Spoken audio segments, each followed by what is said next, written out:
हमने कभी जनता को अच्छे लगे ऐसे फैसले नहीं दिए हैं, जनता के लिए अच्छे हो ऐसे फैसले लिए। ये दोनों में बड़ा अंतर होता है।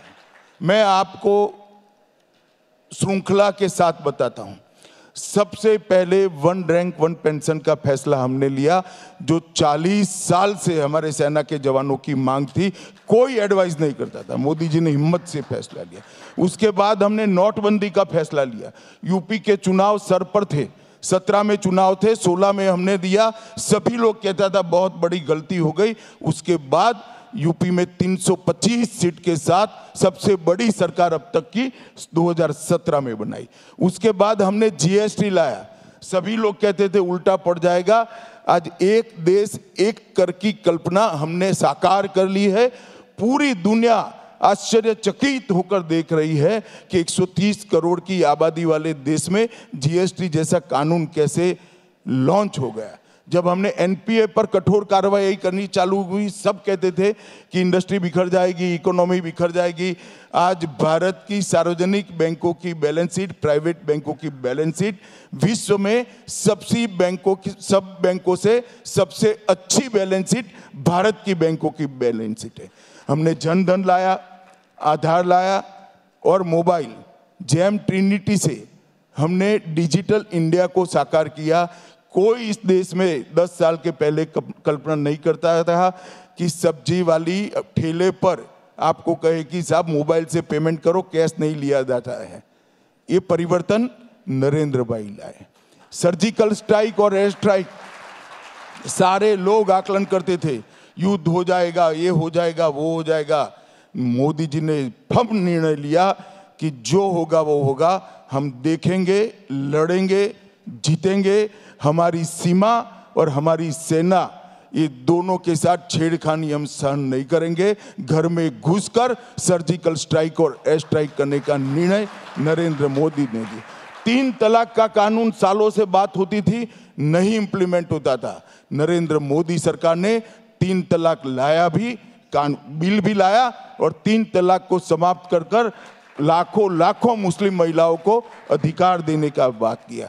आजादी के बाद महात्मा गांधी, जवाहरलाल नेहरू और सरदार पटेल का वादा था हमारे आसपास के देशों से रिलीजियस माइनॉरिटी को नागरिकता देने था, पूरा नहीं होता था। तुष्टीकरण की राजनीति कांग्रेस को रोकती थी।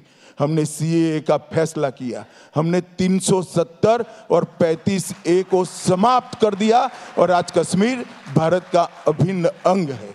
इस देश में 2 विधान, 2 प्रधान और 2 निशान नहीं होंगे। हमारा 1950 से आंदोलन चल रहा था, मोदी जी के राज में ये समाप्त हुआ।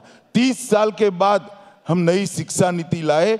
भारत की मिट्टी की सुगंध भी वहाँ है, हमारी संस्कृति का संवर्धन भी है, हमारी भाषाओं का सम्मान भी है और विश्व की सबसे ओपन और आधुनिक एजुकेशन पॉलिसी हम लेकर आए। ये भी एक बहुत बड़ा कठोर फैसला था।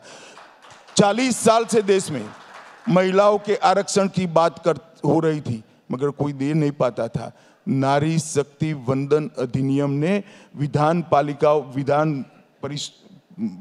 मंडलों में और संसद में 33% मातृशक्ति को आरक्षण देकर आज उनको नीति निर्माण में सहयोगी बनाने का फैसला किया।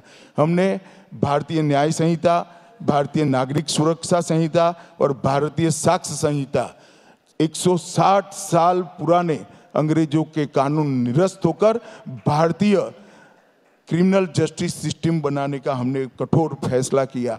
और सबसे बड़ी बात, 550 साल से देश जिसकी राह देख रहा था, प्रभु श्री राम अपने सम्मानित स्थान पर विराजमान हो, ये नहीं होता था। ये भी नरेंद्र मोदी ने यही 10 साल के अंदर किया। और नरेंद्र मोदी जी ने इस देश के लोकतंत्र को मजबूत नींव डालने का काम किया। कोई भी देश का लोकतंत्र भ्रष्टाचार, परिवारवाद, जातिवाद और तुष्टीकरण, इन नासूरों के साथ पनप नहीं सकता था। हर हमारा चुनाव ये 4 में से एक किसी न किसी नासूर से ग्रसित था। नरेंद्र मोदी जी ने परिवारवाद, भ्रष्टाचार, जातिवाद और तुष्टीकरण को समाप्त कर पॉलिटिक्स ऑफ परफॉर्मेंस को एस्टैब्लिश किया। जो विकास करेगा, जो देश को सुरक्षित करेगा, जो देश को समृद्ध करेगा, वो ही राज कर। कठोर फैसलों की भरमार है। अब क्या कठोर फैसले, तो समय जो आएगा हम करते जाएंगे। हम राजनीति के अंदर परिणाम की चिंता कर वोट बैंक कर राजनीति नहीं करते हैं। हम देश हित में राजनीति करते हैं। देश के हित में क्या है वो हमारा फैसला होता है, दल के हित में क्या है वो हमारा फैसला नहीं होता है। गृहमंत्री जी, एक चर्चा बहुत ज़्यादा है, अगर हम शुद्ध राजनीति की एक और बात करें, वो ये है कि प्रधानमंत्री जी दूसरी सीट से दक्षिण से चुनाव लड़ सकते हैं, ऐसी चर्चा चल रही है। भैया मत पढ़ो ना, इसमें पार्लियामेंट्री बोर्ड का काम है, काहे को आप करने लगते हो? अब हमारी पार्टी ज्वाइन कर लो भाई, अगर ये सब जानना है तो। चले।